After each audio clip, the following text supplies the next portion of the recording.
Guys, I'm not locked in. I'm not locked in. I'm not locked in. I'm not locked in.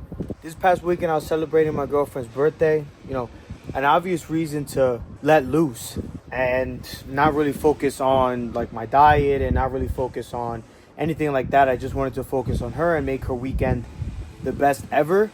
But still, like throughout the week before this past weekend, I've just have not been dialed in at all. Like really bad. It's aggravating because like I did the 75 hard challenge. I was on a high. I went on vacation to the cruise. I came back. I was still grinding. And then I went to Barcelona and I came back. And since Barcelona, I have just not been able to reignite that discipline. I didn't even want to weigh myself this morning because I just knew it was going to be ridiculous weigh-in and it wasn't even going to be that accurate. It was going to be full of water weight and just a bunch of the BS that I was having the weekend before. And I just didn't want to like further discourage myself.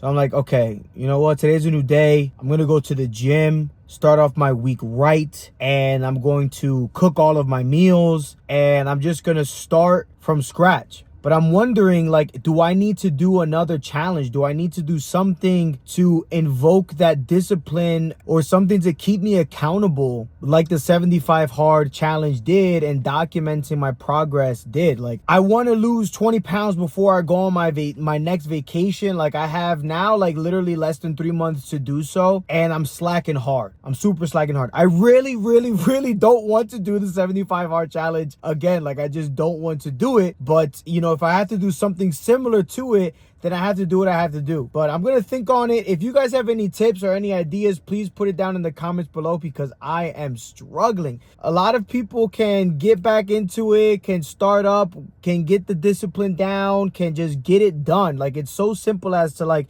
okay, you want X, put in the work to produce X. And I'm just struggling with putting in the work consistently. Like I've slacked off hard, honestly. But I'm gonna head to the gym now and we'll resume this conversation when I'm there. Realize I totally forgot to bring my tripod. This is like, I'm all over the place, guys. This is not a good look. This is not a good look. But in case the gym is super packed, which I doubt it, but I'll just give you a rundown on my split today. I'm going to be doing upper body. I'm going to just focus on chest, shoulders, and a little bit of back. Not too much back, because then tomorrow I'm going to do legs.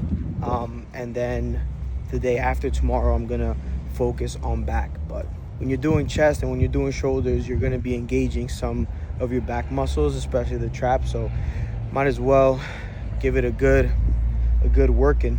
Woo! Cannot believe I forgot my tripod.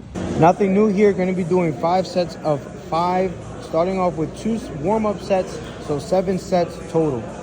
This is set number 4. Started at a plate and 10, then I jumped to a plate and 25, and I did that for 2, and now I'm doing a plate and 30. Do this for 5 reps, and then I'm gonna see how it feels, and I might jump up to 225. I ended up not getting up to 225. I'm not upset about it. Those reps felt really good. So I got 7 sets of bench press down, and then I'm going to do some lateral raises here. I have it at 160 for my warm-up to see how that feels. If it feels too light, I'll go up to around like 198 and close out like 3 to 4 sets here. And hopefully I will be able to hit the chest flies. And then I'm gonna do one more push exercise, and then I'll jump to another shoulder exercise and then call it a day. All right, I'm on the last machine. I'm doing chest flies. I'm not gonna do any back work. I've been here already like 40 minutes. So after I do my last 3 sets here, I'm gonna be done. I jumped into another chest machine, another shoulder machine, while I waited for this one to open up. I just did my first set, and I'm gonna do my second set at 130. I might jump it up to 145 for my last set or 2. And then I'm gonna go home, I'm gonna shower, do a few things, and then see if I run to Costco. I'll see you guys when I see you guys. I really don't have to get many food or grocery items, just a couple things. I'm really here to get some household items. They have the bin. I'll find it and then I'll show you guys. It's essentially the rack that holds these 27-gallon totes. These are always a good buy. The price did go up. I think it was like historically $9. went up 30 cents. But when they're on sale, I try to get as many as I can. They do hold a lot of stuff and they are super heavy duty.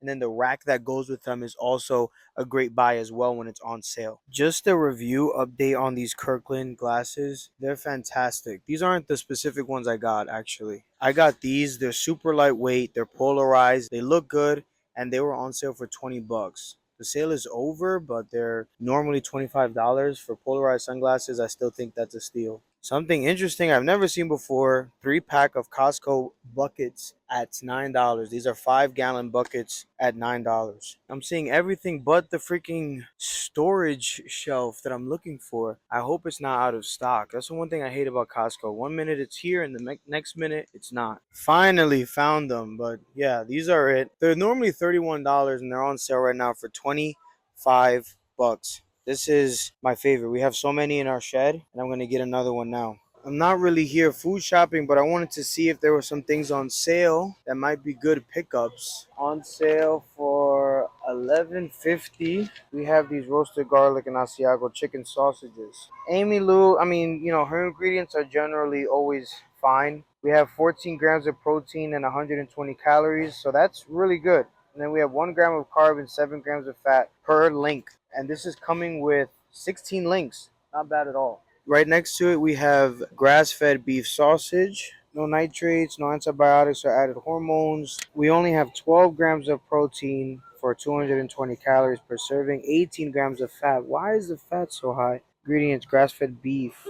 The beef is pretty fatty, but if you don't really care much about the macros, the ingredients list is great. I would always prefer like single ingredient foods that you can actually cook over the pre-made stuff, but I know life is tough and everybody's really busy, even me, like I don't even really have time to cook sometimes. So I'm trying to find like the good stuff that I would buy and I would eat. We got a couple stuff on sale here. I'm not even gonna go through the dino nuggets. I'm sorry, childhood favorite, but no.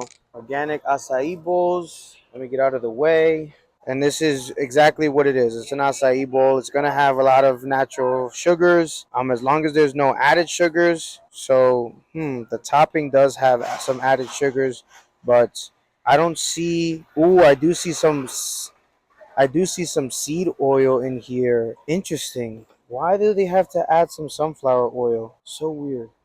Another item on sale. As far as the macros, 210 calories or 20 grams of protein. Not horrible, could be better. Chicken breast, wheat flour, cornstarch, soybean oil, and sugar. And the breading is set in vegetable oil. That's going to be a no for me, but if you don't mind, it's not horrible. And I'm not trying to be hypocritical because I know that there's things that I eat that have seed oils, but certain things is really hard to get away from. Like tortilla chips and other chips, like it's hard to get that stuff without seed oils, especially tortilla chips. But like certain things like meats, there's a bunch of meat options that don't have any oil at all. And I try to get those if I can. Generally, though, like breaded meats, breaded chicken, breaded beef, you're not really going to get away from the seed oils unless you're doing it yourself. But the mass produced stuff, even the things with like the best ingredients, like Real Good brand or the Kirkland brands, they're going to have some form of inflammatory oils. So it's a trade off. What are you willing to trade off? Sometimes I even get those, like I eat them. Have a bunch of videos of me eating them. So sometimes the convenience and the better for me macros, I trade that off with the seed oils. But as long as you don't make it a habit, like I'm not eating fried nuggets every single day, then I think it's fine. I'm looking for the water. I always love getting kombucha. Brew Doctor is not on sale, and to be honest, it wasn't my favorite. I very much prefer the Health Aid brand. And there's another brand. Hold on, this one that's on sale, the Hum brand. I mean, I'm not saying that there's a preference as far as like the quality. I'm not as educated in kombucha as I probably should be, but I just make sure that the sugar is relatively low. There's no added ingredients that are unnecessary, which the Brew Doctor checks those boxes. I just don't like the flavor. That's just my personal opinion.